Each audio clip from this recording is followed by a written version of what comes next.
Hello, and welcome to Redstone for the Average Steve with NickDubz. Today we're going to be going over the Redstone repeater.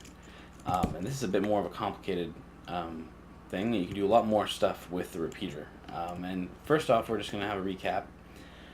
And I don't know if I've gone over this exactly, but when you send power to redstone dust, in just a scenario like this, when you turn it on, it goes on. And it's on instantly. There's no pause or delay after I flip that lever, unless you got lag or something, but that is basically instant. Now if I put a repeater down, and I put this in, I'm going to set this to the maximum setting, I'll go over that in just a second, but basically this is just going to show you, if you watch this repeater, when I send power to this dust, it takes a little bit of a second before it turns on and turns off. And that's exactly how you use it. You'd add it. You can use this to add delay, and you can see here. I'll put it on the first setting, and it's harder to see, but there's a slight delay. If it's on 2, there's a bit more of a delay. 3, a bit more, and then there's the 4th one, which is the most delay you can cause with a one repeater. And basically, the way you do that is you put it down, and this is set to 1 tick delay, 2 tick delay, 3 tick, and 4 tick delay.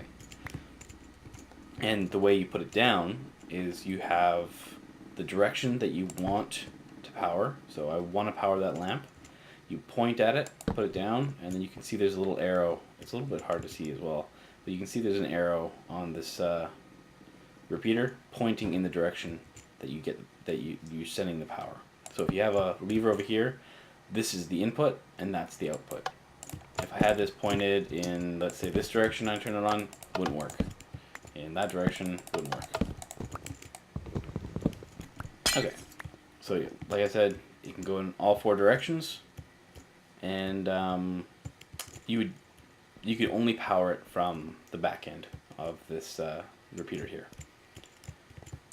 Okay, so now this is I don't know exactly why I had this lever here. Get rid of that. But basically, when you send a normal redstone signal, it can only travel 14 blocks.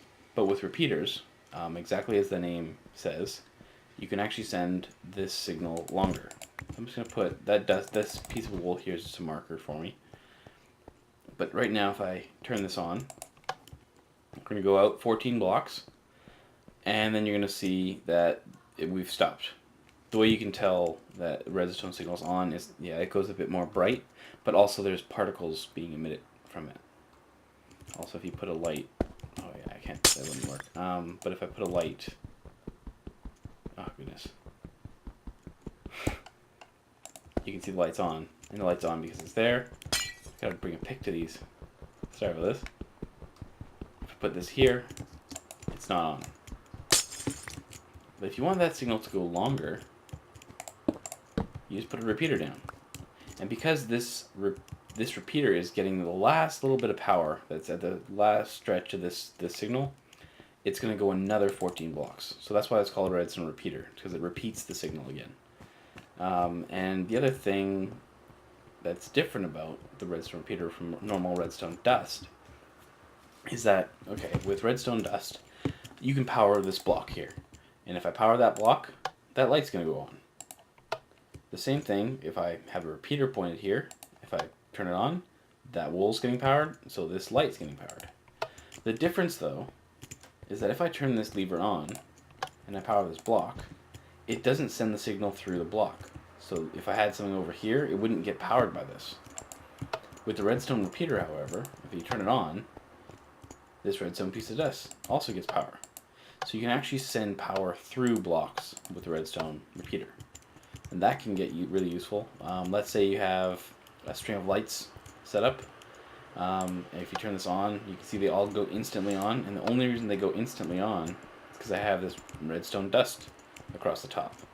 But let's say you have like a floor or something that's going to be covering all this dust. So you can't have the dust on the top there. When I turn this on, the signal gets cut. Right at this block here. I mean, the signal doesn't get cut, but the signal got cut because when I had that dust there, that cut the signal. And you can't send the signal through the block, so it's not going to work for you. With repeaters, though, you can actually send the signal right through the lamps. The only thing with this, though, is that you're going to get a bit of a delay. Now, this is set to, I think, the maximum delay, just so you can see it again, but I'll turn this all off. But you'll still see, you get a little, I think that's a bit of a cool effect. You could get a nice little delay with your lights. And the other thing, though, is that I could put a roof right over top of this. And I could have a whole other level of my floor, and meanwhile my downstairs is getting lit up with all these lights, and my upstairs has a nice carpeted floor. Not affecting the redstone at all. Okay, so I'm glad we covered all that. Now this is probably the most, I wouldn't say complicated, but the hardest thing to grasp about the redstone repeaters, and I guess the hardest thing to have a scenario of where you'd use it. And we'll go over that exactly in another episode. I want to go over all the different things you can do with these in other episodes, but I want to first go over the concepts and the different things that maybe you can come up with something that you can use this for. Basically, when you power a redstone repeater, it gets the signal and it goes. If this goes off, it goes off. But if you send a signal to a redstone repeater with another redstone repeater, you can actually cause a lock. So you saw that thing change on this repeater where it came across the top there. So right now you would assume, okay, this is powering this one going through, and this is powering this one going to this one. However, now if I turn this one off, nothing happens. And that's because this one has locked this redstone repeater in the on position. So now if I turn this off, though, it'll go back as if nothing had happened. However, if I power this one before I turn this one on, you've actually locked this one in the off position. So now, even if I send this one power, it's not going to send a signal until I turn this one off. So now you'll watch, because this lever's on and this lever's on, as soon as I turn this off, you get a signal. So there's a few different ways you can use this, but mainly it's what's called a lock, and it locks the repeater in the position that it's in as long as you're locking it with another repeater. So it's off, won't power. If it's on, you can't get away from that power. That's just the way it works. Pretty good. Thanks for watching. Have a good day.